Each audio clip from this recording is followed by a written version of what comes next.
couple seconds in, so we can edit. Okay. Today is November 14th, 2018. Today I'm interviewing Debbie Weinstein for the Dallas Jewish Historical Society. My name is Liz Faeder, and can you go ahead and tell me your full name and what your parents' names are as well? My name is Deborah Jill Swartz Weinstein. My father is Clark Swartz, and my mother is Susan Hoffman/Levinson Swartz. And where when were you born, and do you have any siblings, and what are their names? Okay, I was born in Omaha, Nebraska in May of 1963, and I have two sisters. I'm the oldest. Vicki is a year and a half younger than me, and Jody is 4.5 years younger than I am. What did your parents do for, well, I guess first thing I should ask, how did your parents arrive in Dallas? Were they born here in Dallas? No. Or? Okay. No. So my parents, my dad grew up in Omaha and met my mother in college, and she immediately quit and became a wife, and just what they did back then. And they moved to Omaha when he graduated, and they had me, and they stayed there working in my dad's family's plumbing business. And in the late 60s it struggled, and then it failed, and they were trying to figure out what to do next as a family, and they decided to move to Dallas and start a branch of this novel thing called Guaranteed Foods, which is one of those food delivery services based on meat. So people could buy like 6 months worth of steak and get all these other staples too, and it would be delivered to your house. And the meat was really good quality meat, and it sold to the middle classes, and that's what brought the whole entire family to Dallas. What was the name of that company? It was Guaranteed Foods, and then they went off on their own, and I'm blanking on what the name of it became, and then it hit the 80s in Texas, and what happened in the 80s in Texas, the whole middle class economy went down, as did their company. But it was really a great company until then.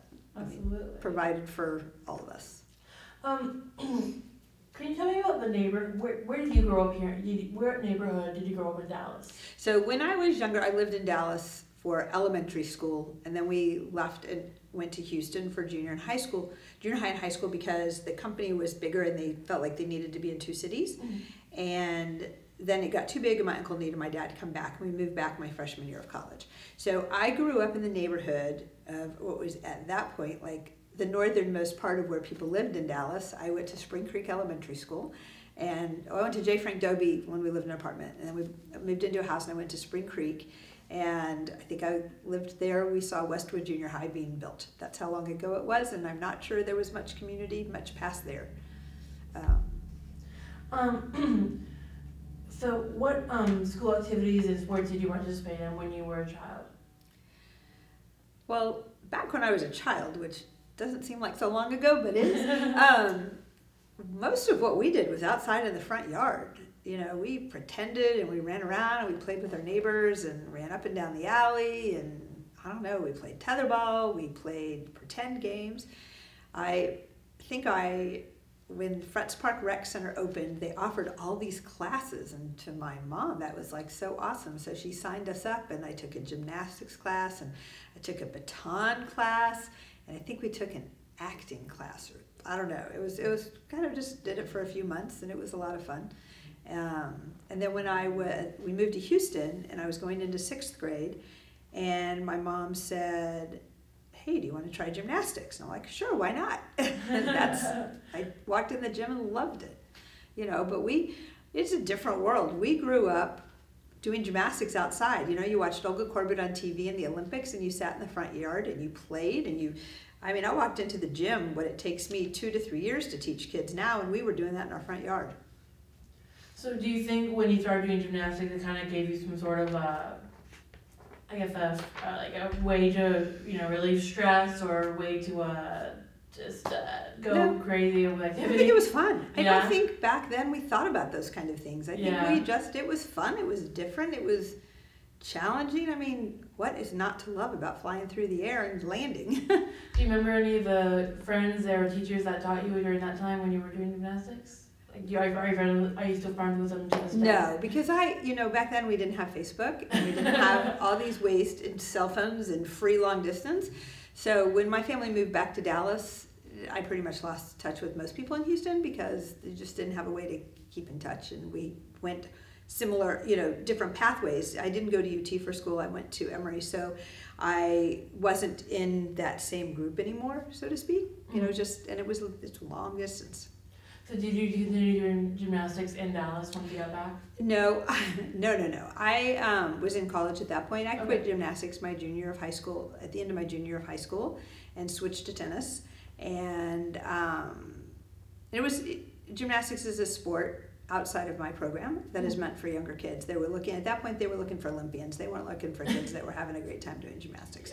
And I was going to be a senior in high school. No, they didn't care. Different kind of sport. But anyway, and so I went to college, whatever. And then I came back here. I got into gymnastics back here because my father-in-law was president of the JCC. And one day he said to me, hey, Debbie, are you interested in coaching gymnastics? And I'm like, I don't know. And he said, well, they're looking for somebody to help on Sunday afternoons. And it was probably the biggest mistake I ever made, was saying yes, which was not really a mistake. But I'm sure my dad was going, okay, I sent you to college. And now you're going to teach gymnastics. But I just loved it. I loved working with kids, and I loved the JCC and everything about it. And it was just, I couldn't think of doing anything else. We'll go back to that part in a second. Can you tell me exactly, so was your family religious when you were growing up? Were they Reform, conservative? Okay, my family started out conservative, but I think they were only conservative because my grandparents were conservative, but I think they were only conservative because that's what they knew. There wasn't anybody in my family that did anything. My dad went to services for high holidays when we were little, and that was about it. Once we got older, he quit going. My mom, it was important to her that we went, although she grew up without much religion. My dad's the one that grew up with religion. I just loved being Jewish and was one of those kids that it just meant something to. And so I don't know, it's always been just a big part of my life. But I grew up, so we were conservative, and then we switched to a Reform synagogue in Houston because honestly, I didn't like the teaching at the synagogue I was at. And my mom said to complain to the rabbi, and the teacher was the rabbi. So I think at that point she decided it was time to find somewhere that I would be happier. So they switched basically for me. What were the name of those synagogues? From the conservative to the Reform, what were the name of the synagogues? Do you remember? Well, I'll tell you the name of the Reform one. Okay. So the name of the Reform one was Beth Israel, and it was a phenomenal place to grow up. It was, I was only there for a couple of years, but it was so much of my high school identity was through the religious school program. It was amazing. I met a lot of people. I was introduced to amazing teachers, and probably the coolest and greatest part of it was that Debbie Friedman was on staff at our synagogue and used to take us on kalaz to retreat weekends and play. And who couldn't listen to Debbie Friedman, forever? And it was just such a great place to be. Were you part of BBYO or any sort of youth group? Okay, so I lived in a part of Houston called Memorial, but I lived, again, about as far out as you could live. Yeah. And most of the Jews did not. And so I was in BBYO in 9th grade, because again, it was very important to my mother that we were in the Jewish activities. And we were really far even for that chapter, and it was a Memorial chapter, and people didn't want to pick me up. It was kind of hard. And then in 10th grade, I got invited to come try out STP, and it was a high school sorority, and it was only in Houston, and they had a fraternity counterpart to it. I don't think they're still there today.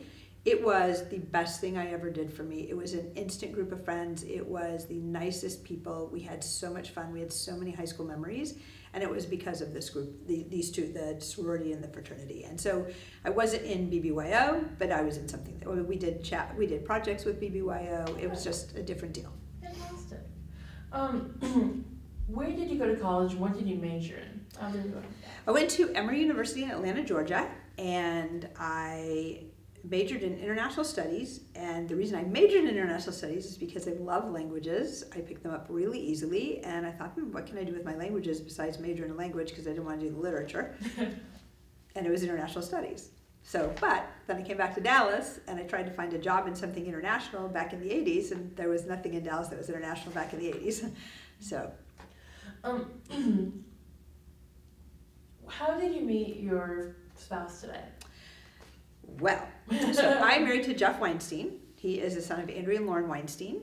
And he and I met in college because, well, the first time I saw him was at the Coke Toast at Emory, Cheering Away Wonderful Wednesday, which if anybody who went to Emory, they would know exactly what it is because it gets brought up every time you go to Emory.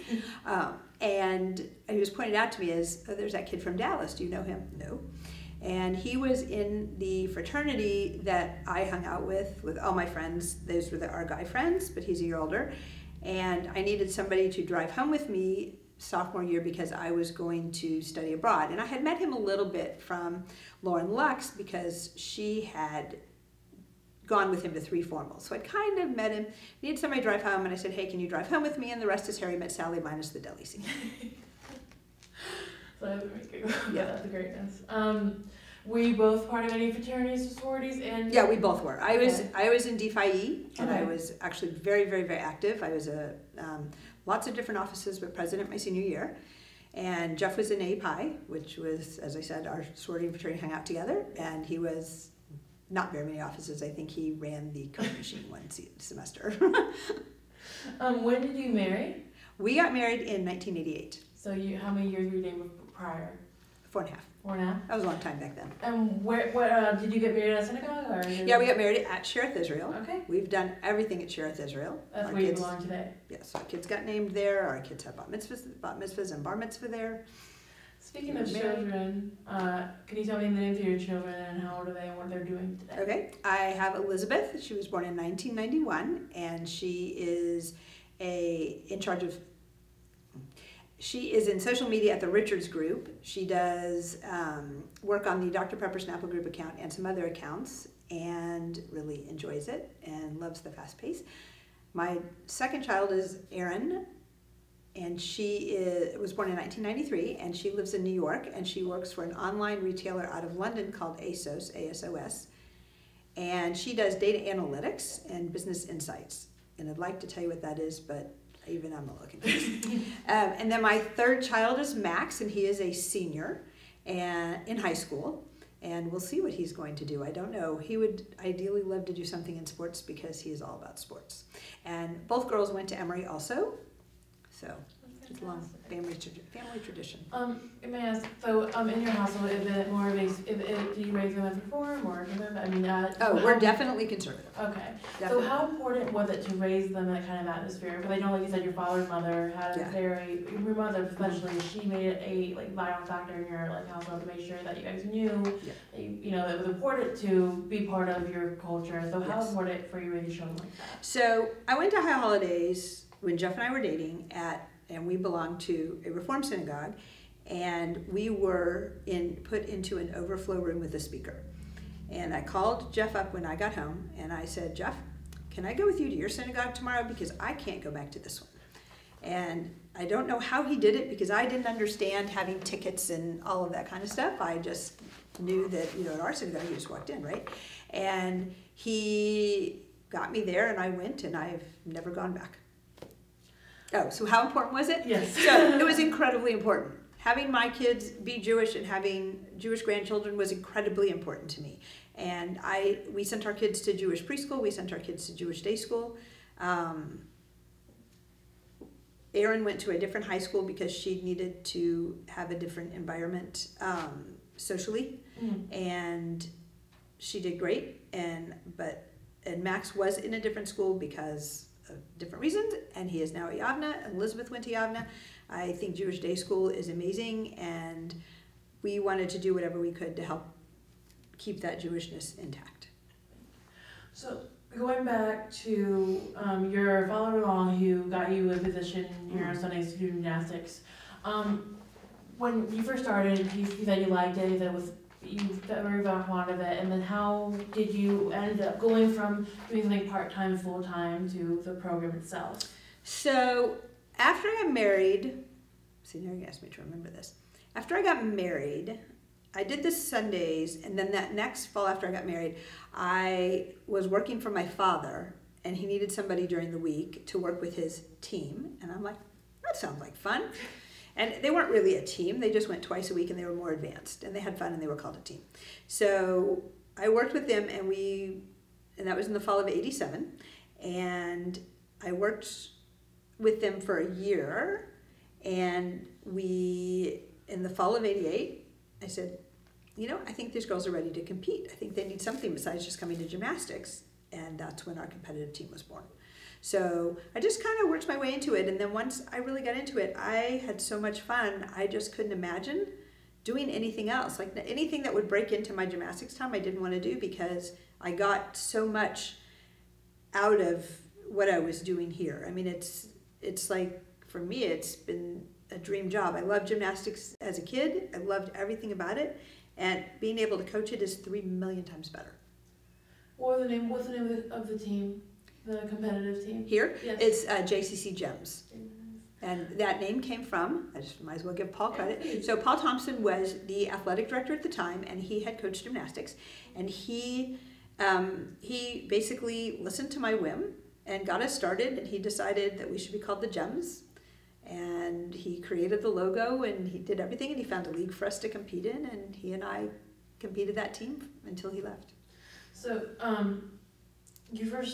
how long were you with the JCC Gymnastics Department? So I've been here since 1987. However, I left from 91 to 94 because my husband did a fellowship in Minnesota. Mm-hmm. And then when I came back, within a couple months, I was back in my position.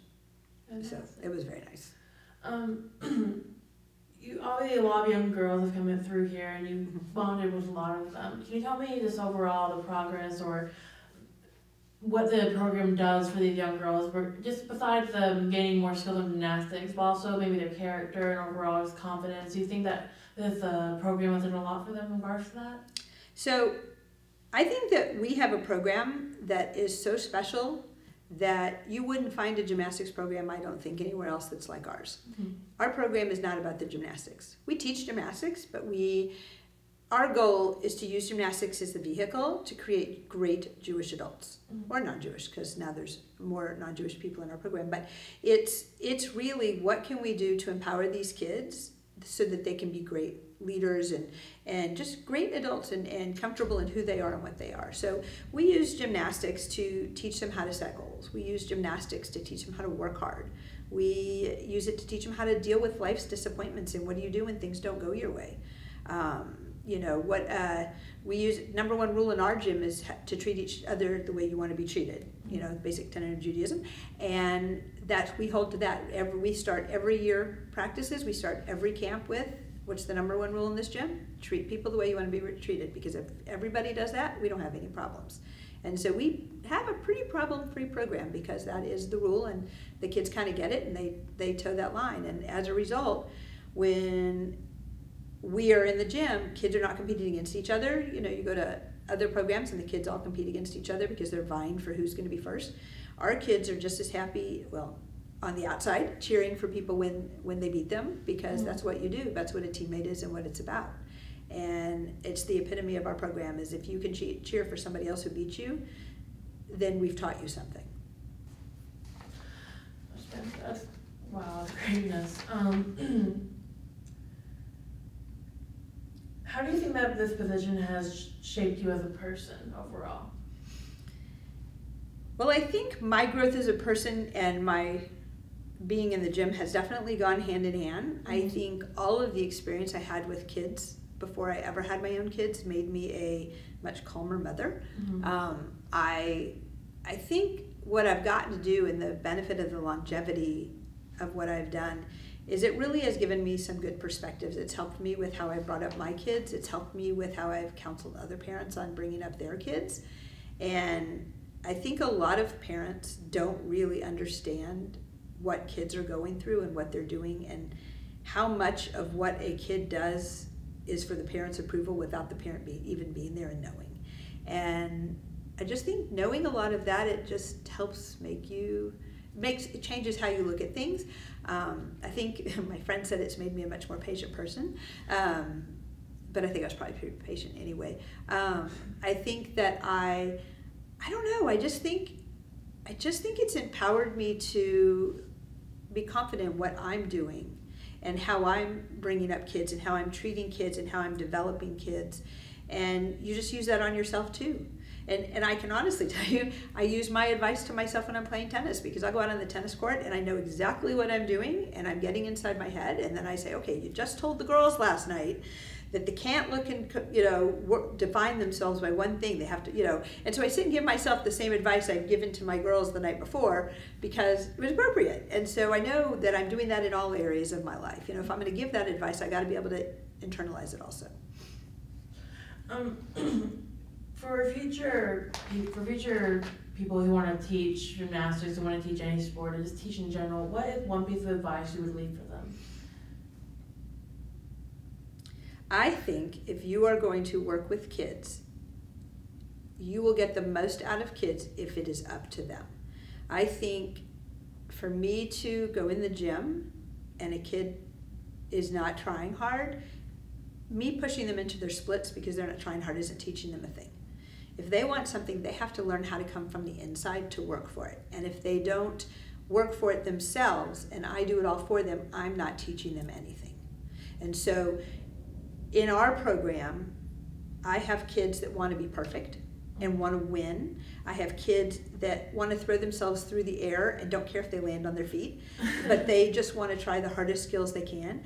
And I have kids that are scared to death of competing. I have kids that don't know where their body is, and they stick in my program until they finish and don't understand how to get a leg straight because their body doesn't feel it and they don't give up.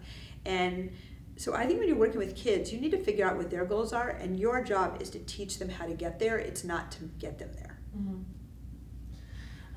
Thank you so much for coming in today. We really appreciate it. Just one last question. Compared to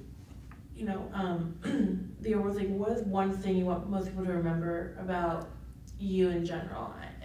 So I thought about that, and I think I think there's two things. I want to be remembered one way from the gym, and I want to be remembered similarly but differently, just who I am. So from gymnastics, I want to be remembered the way I showed you those notes from those girls. I want to be remembered that I gave these kids the tools that they'll use their whole lives. And when I know they can come back to me, because I had a gymnast, Aviva Grinnell, and I'm going to say that because she is also from this community, who came back to me one day, knocked on my door and said thank you for everything I had ever done for her. And it was such an incredible moment in my life, because that's what I want. I want to know I made a difference. Yeah. In my personal life, I want to be known that I was a person who lived with integrity, who was kind, and who was committed to those things and people in my lives that were important. Thank you so much. Mm-hmm.